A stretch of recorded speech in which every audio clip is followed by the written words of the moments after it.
नमस्कार दोस्तों, स्वागत है आपका आज के राजस्थान के मुख्य समाचारों में। तो दोस्तों, राजस्थान की तमाम बड़ी खबरों पर बात करने से पहले इस वीडियो को लाइक और इस चैनल को सब्सक्राइब कीजिए और बेल आइकन के नोटिफिकेशन को ऑन कर लीजिए। तो दोस्तों, सीधे चलते हैं आज की सबसे पहली बड़ी खबर की ओर। सीएम अशोक गहलोत ने किया ऐलान, मिलावट करने वालों की सूचना देने पर 51,000 रुपए का इनाम मिलेगा। जी हाँ दोस्तों, आपको बता दें कि त्योहारी सीजन और मिलावट के बढ़ते मामलों को देखते हुए सीएम अशोक गहलोत ने मुख्यमंत्री निवास पर शुद्ध के लिए युद्ध के तहत उच्च स्तरीय बैठक ली। वहीं इस दौरान मुख्यमंत्री ने कहा कि शुद्ध खाद्य उत्पाद प्राप्त करना नागरिकों का हक है। वहीं शुद्धता सुनिश्चित करने के लिए संबंधित विभाग सक्रिय भूमिका निभाए।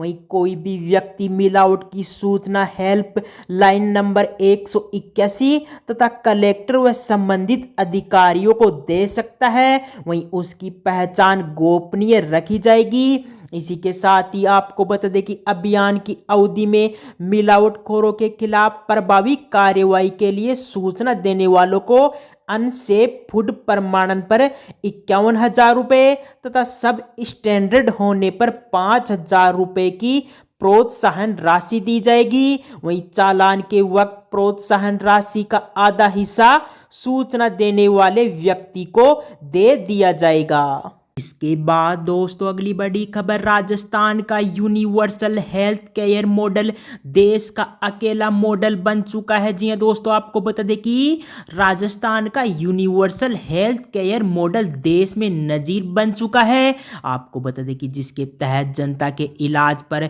3500 करोड़ रुपए, दवा, जांच, ऑर्गन ट्रांसप्लांट, फ्री इलाज, दुर्घटना पर खर्च हुए हैं। वहीं राजस्थान के 1.6 करोड़ परिवारों में से 1.35 करोड़ यानी 89% परिवार हेल्थ इंश्योर्ड है। वहीं आपको बता दें कि यह देश में सर्वाधिक है। इसी के साथ ही आपको बता दें कि इस मॉडल ने देश में 9 रिकॉर्ड्स बनाए हैं। वहीं यूपी, तमिलनाडु, महाराष्ट्र, गुजरात, बंगाल, बिहार जैसे बड़े राज्यों का फैमिली हेल्थ इंश्योरेंस राजस्थान का आधा भी नहीं है। वहीं दूसरे नंबर पर आंध्र प्रदेश है, आपको बता दें कि जिसके 80% ही है। वहीं इसके अलावा एक साल में 21.45 लाख मरीजों का फ्री इलाज करने वाला राजस्थान देश का पहला राज्य बन गया है। वहीं राज्य की स्कीम से इतने फ्री इलाज किसी अन्य राज्य ने नहीं करवाए हैं। इसके बाद दोस्तों, अगली बड़ी खबर, मुख्यमंत्री अशोक गहलोत ने कहा कि देश की जनता आज भी सोनिया, राहुल व प्रियंका को मानती है। जी हाँ दोस्तों, आपको बता दें कि मुख्यमंत्री अशोक गहलोत ने कहा है कि ये लोग कहते हैं कि इनकी वोट कैचिंग पावर नहीं रही है। वहीं आज भी देश की जनता कांग्रेस में सोनिया, प्रियंका और राहुल गांधी को मानती है। वहीं ये देश में जहां भी जाएंगे लाखों लोग इकट्ठे हो जाएंगे। इसी के साथ ही मुख्यमंत्री ने कहा कि ये बार बार वंशवाद की रट लगाते हैं। वहीं सोनिया गांधी और राहुल गांधी ने कह दिया है कि हमारे परिवार का कोई भी व्यक्ति अध्यक्ष नहीं बनेगा। वहीं आप वंशवाद की बात करते हो, हम बाहर रह जाएंगे। वहीं सोनिया गांधी ने प्रधानमंत्री का पद त्याग दिया था। इसके बाद दोस्तों, अगली बड़ी खबर, बीजेपी के राष्ट्रीय अध्यक्ष जेपी नड्डा राजस्थान आएंगे। जी हाँ दोस्तों, आपको बता दें कि बीजेपी के राष्ट्रीय अध्यक्ष जेपी नड्डा दीपावली से पहले राजस्थान दौरे पर आएंगे। आपको बता दें कि नड्डा 20 और 21 अक्टूबर को कोटा में 2 दिन के दौरे पर रहेंगे। वहीं कोटा संभाग के बीजेपी के बूथ सम्मेलन को नड्डा संबोधित करने आ रहे हैं। आपको बता दें कि 2 दिवसीय दौरे के तहत नड्डा 20 अक्टूबर को कोटा आएंगे, वहीं नाइट स्टे करेंगे और 21 अक्टूबर को सम्मेलन को संबोधित करेंगे। वहीं बूथ सम्मेलन के साथ ही कोटा संभाग में 3 प्रमुख प्रोग्राम में जेपी नड्डा मौजूद रहेंगे। इसके बाद दोस्तों, अगली बड़ी खबर, किसान विकास पत्र स्कीम में अब ज्यादा ब्याज मिलेगा। जी हाँ दोस्तों, आपको बता दें कि पोस्ट ऑफिस की कई स्मॉल सेविंग्स स्कीम्स पर मिलने वाले ब्याज में बढ़ोतरी की है।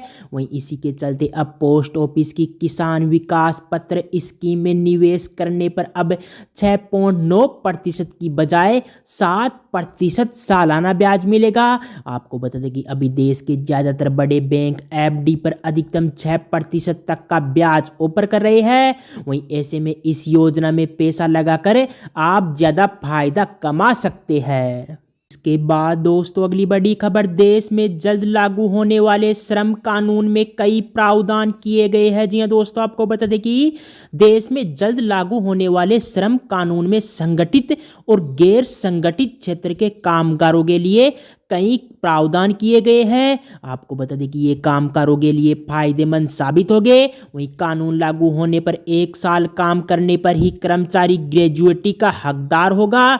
इसी के साथ ही आपको बता दें कि अभी ग्रेजुएटी के लिए कम से कम 5 साल की नौकरी जरूरी है। वहीं तय समय से 15 मिनट भी ज़्यादा काम लेने पर कर्मचारियों को ओवर टाइम मिलेगा। वहीं श्रम मंत्रालय के मुताबिक 31 से ज़्यादा राज्यों ने इसे स्वीकार कर लिया है। वहीं नए प्रावधान जल्द लागू किए जाएंगे। आपको बता दें कि नए नियम के तहत अब हफ्ते में 48 घंटे से ज़्यादा काम नहीं लिया जा सकेगा। वहीं एम्प्लॉयर और एम्प्लॉय की सहमति से कर्मचारी हफ्ते में 48 घंटे का काम 4 दिन में भी पूरा कर सकेगा। वहीं बाकी दिन वह छुट्टी मना सकेगा। आपको बता दें कि नए कर्मचारियों को लंबी छुट्टी देने के लिए अब 180 दिन काम करना होगा।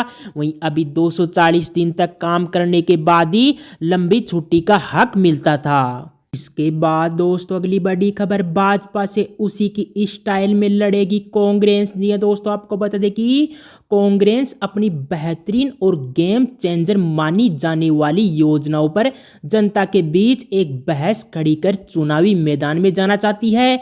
आपको बता दें कि कांग्रेस अब अपनी उपलब्धियों पर चुप नहीं रहेगी, बल्कि लोगों के बीच जाकर बुलंद तरीके से उनके विषय में बात करेगी।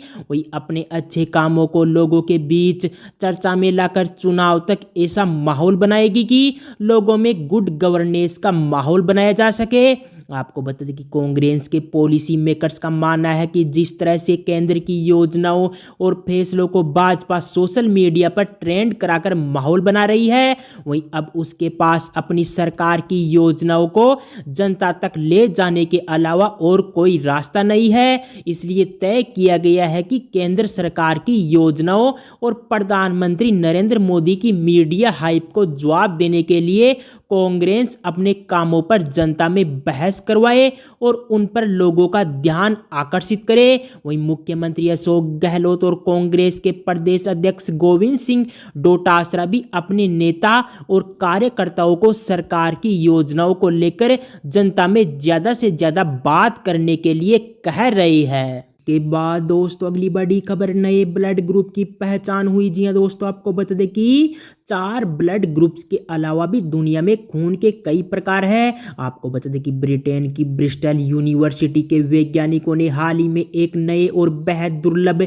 ब्लड ग्रुप की खोज की है। वहीं इसे ER नाम दिया गया है। आपको बता दें कि रिसर्चर्स का कहना है कि इसकी पहचान से खतरनाक स्थितियों में लोगों की जान बचाई जा सकेगी। वहीं किसी भी ब्लड ग्रुप की पहचान खून में मौजूद प्रोटीन से होती है। आपको बता दें कि ये प्रोटीन आमतौर पर लाल रक्त कोशिकाओं की ऊपरी सतह पर होते हैं। वहीं कॉमन ब्लड ग्रुप्स में AB और O शामिल है। वहीं यदि आपके खून में RH प्रोटीन होता है तो आपका ब्लड ग्रुप पॉजिटिव होता है, वरना ये नेगेटिव हो जाता है। वहीं ज़रूरत पड़ने पर लोगों को हमेशा उनका ब्लड टाइप देना जरूरी होता है। आपको बता दें कि ऐसा न करने से शरीर दूसरे ब्लड ग्रुप को अपना दुश्मन समझता है, वहीं जिससे इम्यून सिस्टम गंभीर प्रतिक्रिया देता है। इसके बाद दोस्तों अगली बड़ी खबर, राजस्थान में इस साल सर्दी समय से पहले दस्तक दे सकती है। जी हाँ दोस्तों, आपको बता दें कि राजस्थान समेत उत्तर भारत के कई हिस्सों में इस साल सर्दी समय से पहले दस्तक दे सकती है।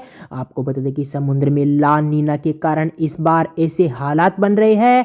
वहीं मानसून की देरी से हुई विदाई, वहीं उत्तरी भारत में समय से पहले बर्फबारी इसके पक्के संकेत भी देने लगी है। आपको बता दें कि पिछले 2 दिन से हिमाचल प्रदेश के कई हिस्सों में बारिश के साथ ही अच्छी बर्फबारी हुई है।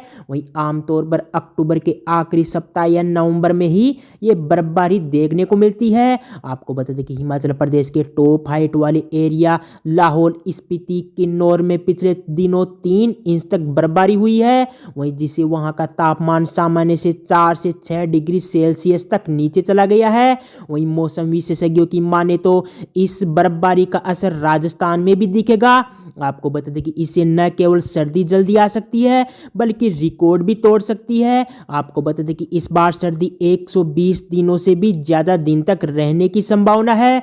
वहीं मिड अक्टूबर से ही ठंडी रातें शुरू हो सकती है। आपको बता दें कि रात का न्यूनतम तापमान 20 डिग्री सेल्सियस से नीचे जा सकता है।